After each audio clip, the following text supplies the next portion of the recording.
Manne quotidienne, un guide de dévotion journalière vendredi 12 juillet 2024. Pas des situations désespérées.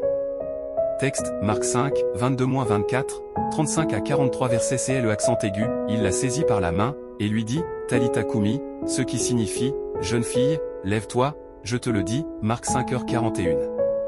Quand il y a la vie, il y a de l'espoir est un dicton courant qui parle de la possibilité de guérison ou de survie tant que les chances existent encore. Il découle de la croyance que la mort scelle tout espoir et exclut toute possibilité de survie. Tant qu'il y a la vie, on peut faire appel à tous les efforts et à toutes les compétences de l'homme pour sauver une situation.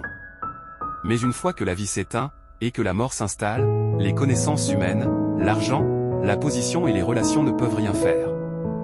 La mort met fin à tout espoir. Jairus, dans notre texte, avait demandé l'aide de Jésus pour guérir sa fille malade et mourante. Il pensait que tant que la fille était encore en vie, quelque chose pouvait encore être fait pour lui rendre la vie. Mais, alors que Jésus était en route pour guérir la fille malade, il apprit qu'elle était morte. Pour eux, tout espoir était désormais perdu. Il était inutile d'importuner davantage le maître. Mais la mort n'était pas assez puissante pour arrêter le maître. Dans la mort, il redonne la vie, dans le désespoir, il redonne l'espoir. Jésus a calmé la peur du père troublé et endeuillé, en l'encourageant à croire seulement. Exerçant l'autorité qu'il a sur la mort, Jésus a ramené la fille morte à la vie.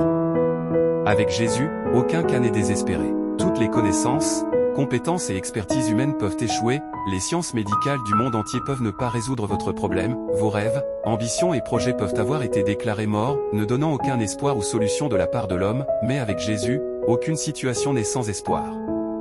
Tout ce que vous avez à faire, c'est de ne pas avoir peur, mais de croire. Si tous les hommes ont échoué et toutes les solutions se sont avérées infructueuses, laissez Jésus prendre l'affaire en main. Il n'y a aucune solution dans laquelle il a été appelé à intervenir qui ait échoué.